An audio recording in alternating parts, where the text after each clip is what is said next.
ఇంకొకళ్ళని ఎవరిని ఎదగనియదు. అప్పుడు ఇంకా ఇండివిజువల్ గెలుపు అనేది అసలు అసాధ్యం అయిపోద్ది కదా టీడీపీకి. సాధ్యం కాకూడదనే కదా వీళ్ళ కోరిక కూడా.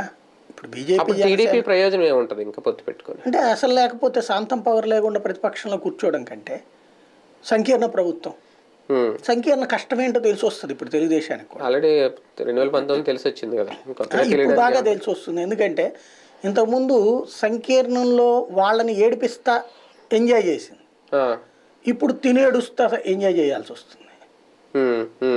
ఇదివరకు సంకీర్ణాల్లో జాతీయ సంకీర్ణాలని బెదిరిస్తూ ఉండేది, బ్లాక్మెయిల్ చేస్తూ ఉండేది. ఇప్పుడు సంకీర్ణం వచ్చిందంటే బెదరాల్సిన తెలుగుదేశం అవుతుంది. అప్పుడేంటి, మిమ్మల్ని బీకేస్తా, ఇదే మేము విత్డ్రా చేసుకుంటాం, మాకు అది కావాలి మాకు ఇది కావాలని అడుగుతుంది. ఇప్పుడు ఇక్కడ వీళ్ళు అడుగుతారు. ఇప్పుడు జనసేన మొండిపట్టు పడుతుంటది, బీజేపీ మొండిపట్టు పడుతుంటది. 100 లేదంటే 100 కన్నా తక్కువ సీట్లలో బరిలోకి దిగాల్సిన పరిస్థితి టీడీపీకి వచ్చిందంటే గత్యంతరం లేని పరిస్థితుల్లోనే ఆ స్థితికి వెళ్ళాలి అనేది, ఆ పరిస్థితి ఉందా తెలుగుదేశం పార్టీ దగ్గర ఇప్పుడు? అంటే తెలుగుదేశం పార్టీకి గత్యంతరం లేకనే జనసేనని అంత వెంట పెట్టుకుని తిరిగింది. ఇప్పుడు భారతీయ జనతా పార్టీ వెంట పడుతుంది. గత్యంతరం ఉంటే అసలు తెలుగుదేశం పొత్తుల గురించి ఎందుకు ఆలోచిస్తుంది?